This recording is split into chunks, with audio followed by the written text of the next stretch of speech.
جیسا کہ ہم نے پہلے بھی ذکر کیا کہ جو ساری چیزیں عالم شہود میں ہیں وہ ساری چیزیں عالم وجود میں ہیں، نہیں کہنے سے کام نہیں چلے گا۔ اگر وجود میں ہیں اور اگر آپ شہود کو نہیں تسلیم کرتے تو آپ غلط ہیں، اور جو چیزیں شہود میں ہیں اور وجود میں تسلیم نہیں کرتے تو بھی آپ غلط ہیں۔ یہ باتیں ہو چکی ہیں۔ تو جناب والا، جب فرشتوں کا ذکر عالم شہود میں آپ تسلیم کر رہے ہیں میرے بھائی، تو عالم وجود میں بھی تسلیم کرنا ہوگا۔ تو اب رہ گئی بات کہ ہم وجود میں جب فرشتوں کو تلاش کرتے ہیں تو کیا فرشتے ہم کو دکھائی دیں گے ہمارے وجود میں؟ جی نہیں۔ ہمارے وجود کے اس پتلے میں جب 18,000 مخلوقات ہے تو اللہ، رسول اور فرشتے جبرائیل، میکائیل، اسرافیل، عزرائیل سب ہے میرے بھائی، کہیں باہر نہیں ہے۔ اب رہ گئی بات کہ دو فرشتوں کا ذکر خاص طور سے ہوا، تو اس کے پیچھے کا لاجک آپ نے سنا ہے، پڑھا ہے، یہاں پر گروپ میں پیش کیا گیا ہے کہ جب کسی بات کو خاص طور سے پیش کی جاتی ہے تو ان دونوں کا ذکر خاص طور سے کیا جاتا ہے۔ اس کے پیچھے حکمت یہی رہی ہے کہ صاحب اس وقت ان کا خاص طور سے نام لے کر کے یہ بتانے کی کوشش کی گئی۔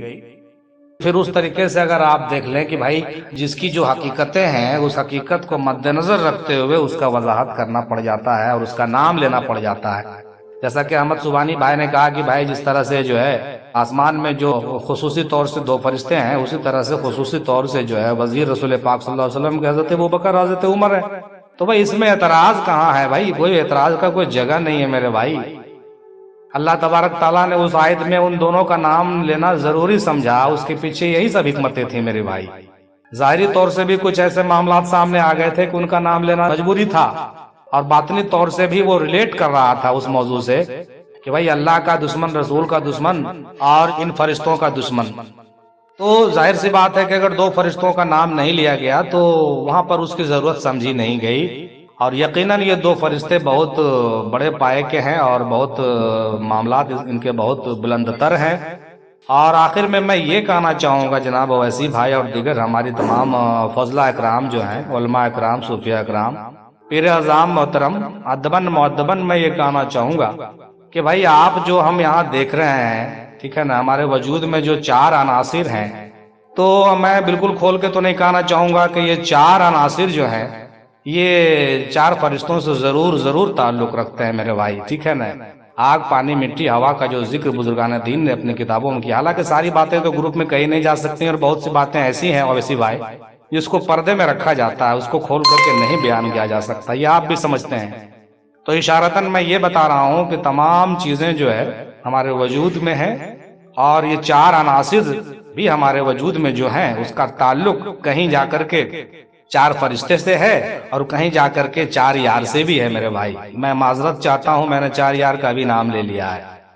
تو کہیں اگر میں بات کر لوں لطائف کا تو برا نہ مانیے، میں پھر کہہ دوں کہ جب لطائف کی بات کرتے ہیں تو یہ پنجتن پاک کی بات کرنی پڑتی ہے، جب عناصر کی بات کرتے ہیں تو چار یار کی بات کرنا پڑ جاتا ہے، اور جب فرشتوں کی بات کرتے ہیں